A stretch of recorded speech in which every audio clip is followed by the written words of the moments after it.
Hello students, आज मैं आपको शब्द और पद बता रही हूँ। ठीक है, देखो शब्द क्या होता है। पहले से अगर आप नॉर्मली देखो तो जो हम वर्ण वर्ण किसको बोलते हैं? अल्फ़ाबेट को। जैसे अगर मैं यहाँ पर लिखूँ ये क ख ग घ, ये क्या है? वर्ण है। ठीक है, तो जब वर्णों को हम मिलाते हैं, वर्ण मिलके और कोई सार्थक अर्थ बताएं। सार्थक का मतलब मीनिंगफुल होना चाहिए। यहाँ पे मैंने एक एग्जांपल लिया, देखो जैसे यहाँ लिखा है कलम, ये भी वर्ण है। कलम, इन तीनों को ऐड कर दिया कलम। कलम शब्द आप जानते हो, लिखने वाला जो हमारा होता है पेन, उसको हम कलम बोलते हैं। ठीक है, अब मैंने इनको क्या करा, कमल, तो कमल भी एक शब्द है, मतलब ये भी शब्द है और ये भी शब्द है, क्योंकि कमल क्या होता है? एक फूल होता है।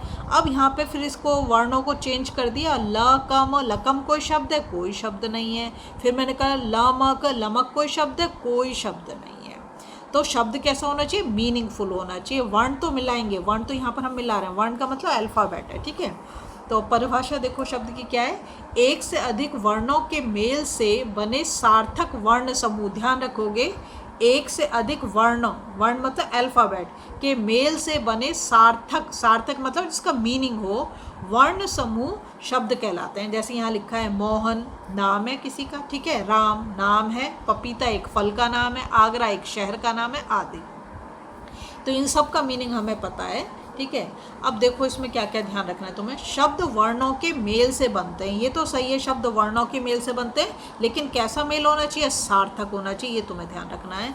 शब्द सार्थक वर्ण समूह या अक्षर समूह, वर्ण बोलो या अक्षर बोलो, बात एक ही है, अल्फ़ाबेट से मतलब है। ठीक है, समूह होते हैं। शब्द स्वतंत्र रूप में प्रयुक्त होते हैं, जैसे सिर्फ अगर हम मोहन बोलें, राम बोलें, तो भी तो एक मीनिंगफुल वो है ना, तो सिर्फ अकेला ही, अकेला अगर है तो हम बोल देंगे शब्द। जैसे यहाँ पे कॉमा लग रहा, मतलब मोहन, राम, पपीता, आगरा, सबको अलग अलग। ठीक है, तो वर्णों का वही समूह शब्द कहलाता है जिसका प्रयोग स्वतंत्र रूप से होता है। समझ में आया? अब हम चलते हैं पद पे। पद क्या है देखो, जब कोई शब्द स्वतंत्र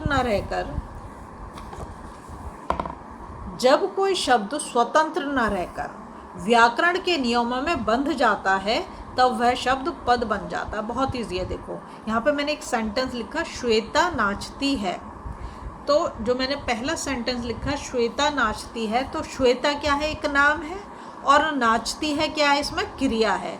तो अगर तुमसे पूछा जाए कि बताओ इस अब क्या बन गया? श्वेता नाम तो है लेकिन पद बन गया वो। क्यों? क्योंकि वो एक सेंटेंस में हमने यूज़ कर लिया, एक वाक्य के अंदर हम उसे यूज़ कर रहे हैं। तो जब शब्दों को हम एक वाक्य में मतलब लिखते हैं, और एक जो ऑर्डर होना चाहिए, मतलब व्याकरण के हिसाब से जो नियम है उसमें, तो यहाँ लिखा श्वेता, श्वेता क्या है? कर्ता है, और नाचती है क्रिया है। ठीक है, और वैसे बोले तो क्या है? संज्ञा पद है, और ये क्या है? क्रियापद है। ठीक है, ऐसे यहाँ पे लिखा है सेकंड वाले सेंटेंस में, देखो रमन खीर खा रहा है।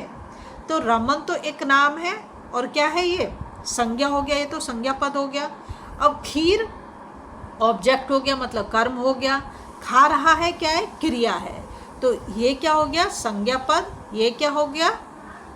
जो तुम्हारा कर्म हो गया। ठीक है, और खा रहा है क्या है? क्रिया है। लेकिन वैसे हम बोले तो इंडिविजुअली रमन एक अलग शब्द है, खीर एक अलग शब्द है, खा अलग शब्द है, रहा अलग शब्द है, और है अलग शब्द है। अगर हम इसे सेंटेंस में ना बोलें, अलग अलग लिखें, तो ये अलग अलग शब्द हो जाएंगे। यहाँ श्वेता, रमन, खीर आदि शब्द वाक्य में प्रयुक्त होकर पद में परिवर्तित हो गए हैं। तब जब हम वाक्य में लिख रहे हैं तो हम उसे पद पढ़ेंगे, और जब हम इंडिविजुअली लिख रहे हैं तो हम उसे शब्द बोल देंगे। अब देखो ये क्वेश्चन बहुत ज़्यादा पूछा जाता है, 5 मार्क्स में आता है अगर ये टॉपिक तुम्हारे सिलेबस में है। अब इसमें देखो क्या है, शब्द व पद में अंतर क्या होता है। ठीक है, तो शब्द वर्णों के स्वतंत्र एवं सार्थक इकाई है। स्वतंत्र मतलब सिर्फ एक ही शब्द लिख सकते हैं, जैसे हम राम लिख दें, है ना। और सार्थक मतलब मीनिंगफुल होना चाहिए, जैसे मैंने वहाँ तुम्हें कमल और वो कलम और लकम वो सब लिख के दिखाए। वो मैंने बताया कि सार्थक क्या है, सार्थक क्या नहीं है, मतलब निरर्थक, अगर मीनिंग नहीं है तो निरर्थक हो जाएगा। ठीक है, अब आया पद, वाक्य में प्रयुक्त शब्द है। पद क्या? जैसे अभी तुम्हें बताया, एक सेंटेंस ले लिया तो उसमें जितने भी शब्द लिख रखे हैं वो पद में। ठीक है, और फिर है शब्द का मात्र अर्थ परिचय होता है, मतलब एक शब्द का हमें मीनिंग पता हो जो कि हमें डिक्शनरी की वजह से या हम रोज प्रयोग कर रहे हैं उसकी वजह से पता होता है। पद का व्याकरणिक परिचय होता है, व्याकरण जैसे मैंने तुम्हें बताया क्रिया है या ये कर्ता है या ये संज्ञा पद है ना, ऐसे। अब है शब्द सार्थक और निरर्थक दोनों होते हैं, जैसे कि तुम्हें मैंने इस पहले वाले में बताया ये दोनों शब्द कैसे हैं, ये सार्थक है, और ये दोनों शब्द कैसे हैं, निरर्थक है। निरर्थक का मतलब जिसका कोई मीनिंग नहीं, सार्थक का मतलब जिसका कोई मीनिंग है, ठीक है। अब आया पद वाक्य में अर्थ का संकेत देता है, वो अर्थ तो बताएगा। शब्द का लिंग, वचन, कारक तथा क्रिया से कोई संबंध नहीं। तो क्यों नहीं संबंध, क्योंकि भाई हम सिर्फ शब्द तो तब है ना जब वो अकेला लिखा हुआ है, तभी है ना। और ये सब चीज़ व्याकरण की है कि लिंग क्या है, वचन क्या है, कारक क्या है, क्रिया क्या है। अब जब पद है, पद एक सेंटेंस है, तो सेंटेंस तो हम किसके, जो हमारा व्याकरण है उसके मतलब जो ग्रामर है उसके अकॉर्डिंग लिखेंगे। तो क्या है, पद का लिंग, वचन, कारक तथा क्रिया से संबंध होता है। अब इसका मैं तुम्हें एक एग्जांपल देती हूँ। जैसे मैंने लिखा राम, तो राम तो एक नाम है, इससे कोई मतलब नहीं है, ठीक है। सिर्फ तुम्हें पता है राम एक भगवान का नाम है, तो हो गया, ठीक है, ये हो गया शब्द।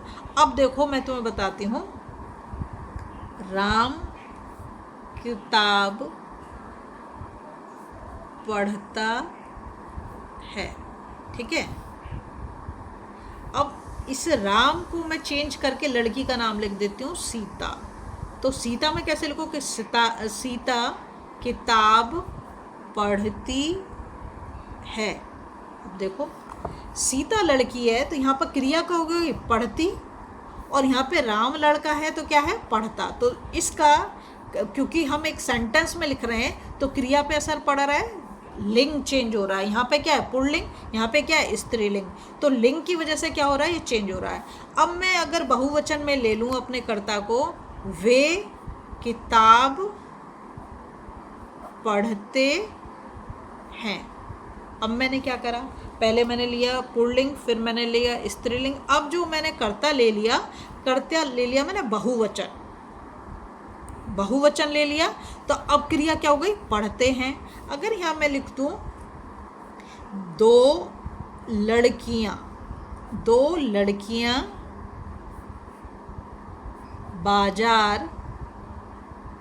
बाजार जाती हैं। देखो यहाँ पर दो लड़कियां हैं तो यहाँ पर क्या है, वचन चेंज हो रहा है ना, बहुवचन हो गया। जाती हैं लिखा है, अगर सिर्फ एक लड़की के लिखूं तो एक लड़की बाजार जाती है, तो फिर है आ रहा है नहीं आ रहा है किसकी वजह से आ रहा है, क्योंकि बहुवचन है इसलिए यहाँ पर है आ रहा है। अगर एक वचन लिखूंगी तो है आएगा, ठीक है। अगर मैं लड़के के लिए लिख दूं कि एक लड़का, तो लिखूंगी बाजार जाता है, क्रिया चेंज हो गई, क्या कर दिया, जाती की जगह जाता है। अगर दो लड़के का लिखूंगी तो दो लड़के बाजार जाते हैं, तब भी चेंज हो रहा है, समझ में आ रहा है। अब देखो शब्द पद कब बन जाता है, जब कोई सार्थक शब्द वाक्य में प्रयुक्त होता है तब उसे पद कहते हैं, ठीक है। अगर आपको वीडियो पसंद आ रही है प्लीज़ लाइक शेयर सब्सक्राइब कर दें, फॉलो जरूर।